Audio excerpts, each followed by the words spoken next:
నమస్తే, welcome to Leo news.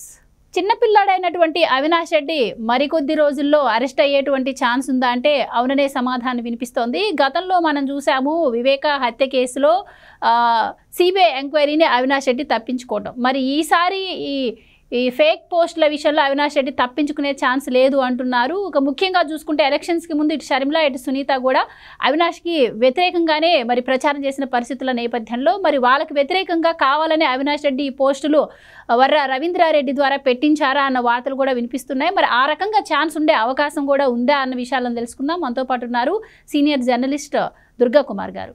నమస్కారం sir. నమస్కారం అమ్మా, మన వీక్షకులకు కూడా నమస్కారం సార్. వైసీపీ సైకోలు ఎవరైతే ఉన్నారో ఈ ఫేక్ పోస్టుల విషయంలో కొంచెం టీడీపీ కూటమి ప్రభుత్వం స్పందించి వరుస అరెస్టులు అయితే మొదలుపెట్టింది. సో ముఖ్యంగా వర్ర రవీంద్రారెడ్డి అరెస్ట్ తర్వాత చాలామంది పేర్లే బయటకు వచ్చాయి. ముఖ్యంగా అవినాష్ పేరు బయటికి రావడం జరిగింది. వాళ్ళ పిఏ పంపించడం ద్వారానే నేను పోస్టులు పెట్టాను అని చెప్పి వర్ర రవీంద్రారెడ్డి ఒప్పుకున్నారు. సో మరి ఇప్పుడు పిఏ పంపించాడు అంటే మరి అవినాష్ రెడ్డి చెప్పకుండా పిఏ పంపించే అవకాశం ఉంటుందంటారా ఆ పోస్టులను?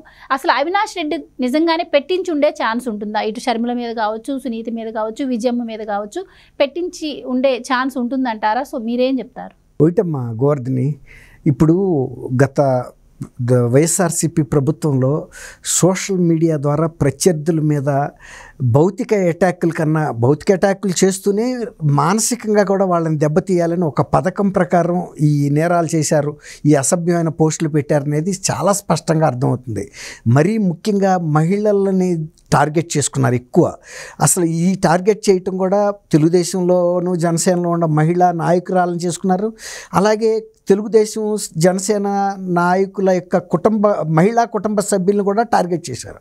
అసలు యాక్చువల్గా మహిళల్ని టార్గెట్ చేస్తూ ఆంధ్రప్రదేశ్లో రాజకీయాలు ఎప్పుడు కూడా జరగలేదు.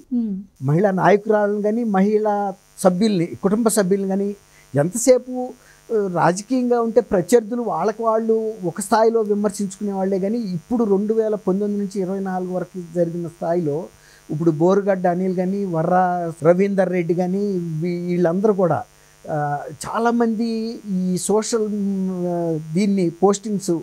మీడియా పోస్టింగ్స్లో ఒక స్థాయి మించిపోయారు. అంటే ఒక బూతు పోస్టింగులు పెట్టడం అనేది చాలా కామన్ అయిపోయింది. ఇది న్యాయ వ్యవస్థ దృష్టికి కూడా వెళ్ళినప్పుడు న్యాయ వ్యవస్థ కూడా సుమోటో కూడా కొన్ని వాళ్ళ కుటుంబ సభ్యుల మీద పెట్టినప్పుడు కూడా గతంలో జగన్మోహన్ రెడ్డి గారి ప్రభుత్వంలో సిఐడికి ఆదేశం ఇచ్చింది డైరెక్ట్గా వాళ్ళని అరెస్ట్ చేయండి అని. కానీ ప్రభుత్వం నుంచి గ్రీన్ సిగ్నల్ రాలా.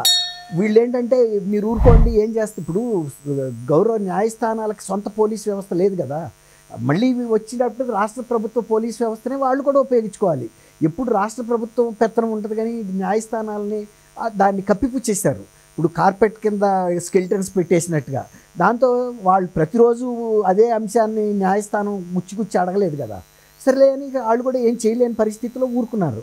ఇప్పుడు మళ్ళీ కొత్త ప్రభుత్వం వచ్చిన తర్వాత, కూటమి ప్రభుత్వం వచ్చిన తర్వాత ఈ సోషల్ మీడియా యాక్టివిస్టులు కొంత తగ్గి ఏం చేశారంటే, ఈ ప్రభుత్వం ఎప్పుడైతే ఈ ఆర్థిక అంశాల మీద, డెవలప్మెంటల్ ప్రోగ్రామ్స్ మీద, వెల్ఫేర్ ప్రోగ్రామ్స్ మీద, ఎంప్లాయ్మెంట్ క్రియేషను ఇలాంటి అంశాల మీద దృష్టి పెట్టి బడ్జెట్ మీద, తర్వాత ఇంతలోకి న్యాచురల్ కెలామిటీస్ రావటం, ఇవన్నీ కూడా ప్రభుత్వం బిజీ అయిపోయింది. మనని పట్టించుకోరు అనే ఒక ధైర్యంతో మళ్ళీ మొదలుపెట్టినప్పుడు పవన్ కళ్యాణ్ గారు చాలా తీవ్రమైనటువంటి అభ్యంతరం వ్యక్తం చేస్తూ అసలు ఈ అంశాన్ని మనం తీవ్రంగా తీసుకోవాలని క్యాబినెట్లో కూడా ప్రస్తావించారు. అప్పటికి చంద్రబాబు నాయుడు గారికి తెలియదని కాదు, తెలుసు. కానీ అంతకన్నా ప్రాధాన్యత గల ఈ అంశాలను కూడా మనం వదిలిపెట్టి దీని వెనకాల వెళ్తే ఇప్పుడు ఏదో మనం కక్ష సాధింపు అంటారన్న ఉద్దేశం మీద కావచ్చు, బహుశా ఆయన పెద్ద పట్టించుకోవాలి. ఎప్పుడైతే పవన్ కళ్యాణ్ గారు ఈ అంశాన్ని పెట్టారో ఆ పోస్టింగ్లు అవన్నీ చూసిన తర్వాత ఎవరికైనా రక్తం మరిగిపోద్ది. ఆ డిఐజీ కూడా చెప్పాడు, అసలు ఎవరికైనా కూడా ఆ పోస్టింగ్లు వీళ్ళు రాక్షసులు తప్ప మనుషులు పెట్టరు అని. గతంలో నేను చెప్పా కదమ్మా, ఇప్పుడు 79 నుంచి నేను కూడా జర్నలిజంలో ఉన్నా కూడా ఇప్పుడు కూడా అటువంటి పరిస్థితి చూడాల. ఆ పోర్నోగ్రఫీ ఫోటోలు తీసుకొచ్చి కుటుంబ సభ్యుల ముఖాలను అతికిచ్చి పెట్టారంటే ఇక వాళ్ళ పైచాచికత్వం ఎంత ఉందనేది చూడొచ్చు. రెండోది మానసికంగా ఎలా దెబ్బ కొట్టాలనేది, అంటే రాజకీయంగా వీళ్ళని ఎదుర్కోవాలంటే వాళ్ళని మానసికంగా కూడా కొంగదీసి ప్రజా జీవితంలో ఉంచకూడదు మహిళలని. తర్వాత ఈ మగాళ్ళని కూడా అట్లా పెడితే కనుక ఇప్పుడు బోనం గారి మీద శాసనసభలో అలాంటి వ్యాఖ్యలు చేసినందుకే కదా మరి 46 సంవత్సరాలు 50 సంవత్సరాల రాజకీయ జీవితం ఉన్న చంద్రబాబు నాయుడు గారు ఎన్నో ఒడిదుడుకులు ఎదుర్కొన్నా కూడా ఏ రోజు కంట నీరు పెట్టలేదు. కానీ ఎప్పుడైతే బోనం గారి మీద వాళ్ళు అసెంబ్లీలో అసభ్యమైన మాటలు ప్రస్తావించారో ఆయన కంట నీరు పెట్టాల్సి వచ్చింది. అప్పుడు ఇంకా వాళ్ళు దాన్ని అదునుగా తీసుకున్నారు. ఓహో, ఇలా మహిళల మీద కనుక చేస్తే ఎంత పెద్ద నాయకుడు చంద్రబాబు నాయుడు గారు ఉక్కు మనిషి అయినా కూడా కన్నీళ్లు పెట్టాడు, ఇక మామూలు వాళ్ళ పరిస్థితి ఏంటని ఇంకా రెచ్చిపోయారు. మొన్న ఈ ఉక్కుపాతం పెట్టేటప్పటికి వాళ్ళకి ఇప్పుడు ఒక భయం పట్టుకొచ్చేసింది. ఇక ఇప్పుడు ఈయనే మాట్లాడుతున్నాడు, జగన్మోహన్ రెడ్డి మీరు భయపడొద్దు, ఒక మాజీ ముఖ్యమంత్రి కదా ఆయన, వాళ్ళ మీరు భయపడొద్దు, ఎలాంటి పోస్టింగ్లు అయినా పెట్టండి, కావాలంటే నా పేరు ఆడుకోమని. అలాంటి అసభ్యమైన పోస్టింగులు పెట్టడాన్ని ప్రోత్సహిస్తున్నాడంటే అంతకి 48 గంటల ముందు హైకోర్టు స్పష్టమైనటువంటి ఆదేశాలు చెప్పింది. ఎవరైనా సరే పోస్టింగులు ఎంత వేల మంది పెట్టినా అంత వేల మందిని కూడా అరెస్ట్ చేయమని చెప్పింది. తర్వాత ఎవరో ఒక జర్నలిస్ట్ వెళ్తే అసలు మీరు ఎందుకు వచ్చారు ఈ అంశం మీద, అసలు వాళ్ళు రావాలి కదా, అటువంటి వాటిని మీరు సమర్థిస్తారా అని అడిగింది. తర్వాత మీకేం సంబంధం అని అడిగేటప్పుడు మా మీద కూడా పెట్టారు ఆ రోజున, మరి మీరు ఏం మాట్లాడారని. దాంతో సైలెంట్ అయిపోయారు. కాబట్టి మేము బ్లాంకెట్ ఆర్డర్స్ ఇవ్వలేము, ఇది సోషల్గా పోస్టుల్లో అసభ్యమైన పదజాలం వాడిన వాళ్ళని అరెస్ట్ చేయకూడదని. అది మరి ఇప్పుడు మీరు చెప్తున్నట్టు కోర్టు క్లియర్గా చెప్పడం కూడా జరిగింది. ముఖ్యంగా అవినాష్ రెడ్డి విషయానికి వస్తే అవినాష్ రెడ్డి పేరు వర్ర రవీంద్రారెడ్డి అరెస్ట్ తర్వాత వినిపించడం జరిగింది. సో ఇప్పుడు అవినాష్ రెడ్డి పిఏ కోసం గాలిస్తున్నారు, ఆయనకు 41A నోటీసులు ఇచ్చారు అండ్ సెర్చ్ కూడా చేస్తున్నారు. సో అవినాష్ రెడ్డి ఈ నిజంగానే వీళ్ళ ముగ్గురు మీద, విజయమ్మ మీద, షర్మిల మీద, సునీత మీద పోస్టులు పెట్టించే ఛాన్స్ ఉంటుందంటారా? అంటే గతంలో సిబిఐ ఎంక్వైరీని జగన్మోహన్ రెడ్డి గారు అండతో తప్పించుకున్నారు. ఈసారి కానీ మరి రాఘవరెడ్డి ఆయన పిఏ అరెస్ట్ అయితే మరి అవినాష్ రెడ్డి విచారణకు హాజరవ్వక తప్పదంటారా? పోలీసుల ముందు అరెస్ట్, ఈ కేసులో అరెస్ట్ అయ్యే ఛాన్సెస్ కూడా ఉంటాయి అంటారా? ఏం చెప్తారు? ఇప్పుడు ఎందుకు పెట్టించడమ్మా, మన ఎన్నికల ముందు మీరు గుర్తు చేసుకోండి, షర్మిల్ గారు కానీ, తర్వాత డాక్టర్ సునీతారెడ్డి గారు కానీ, వీళ్ళందరూ కూడా వ్యతిరేకంగా, తర్వాత విజయమ్మ కూడా జగన్మోహన్ రెడ్డి గారికి వ్యతిరేకంగా మాట్లాడారు, బహిరంగ లేఖలు రాశారు. అంతకుముందు కూడా ఆమె ఈయనకి ఓటు వేయమని చెప్పలేదు, షర్మిలకి వేయమని చెప్పింది. ఆ సందర్భంలో అవినాష్ రెడ్డి ఎందుకు ఊరుకుంటాడు? తన మీద ఎన్నికల ప్రచారం కడప లోక్సభ నియోజకవర్గంలో తీవ్రంగా చేశారు, ఇతనే హత్యకి కారకుడు అని. కాబట్టి ఇతను ఓటు వేయొద్దు, ఇతను ఓడించమని చెప్పారు. ఆ సందర్భంలో ఆ కసి ఈ రాఘవరెడ్డి ద్వారా తీర్చుకుంటాడు, తనుగా పెట్టలేడు కదా. రవీంద్ర రెడ్డి ఏం చెబుతున్నాడు, అవినాష్ రెడ్డి పిఏ రాఘవరెడ్డి పంపితేనే ఆ కంటెంట్ నే పోస్ట్ చేశా తప్ప అది నా సొంత పోస్టింగ్లు కాదని చెబుతున్నాడు. ఇవాళ 41A నోటీస్ ఇచ్చారు, ఇంటి దగ్గర అతికిచ్చి వచ్చారు, కొన్ని చర్చింగ్లు కూడా జరిగినాయి అంటున్నారు.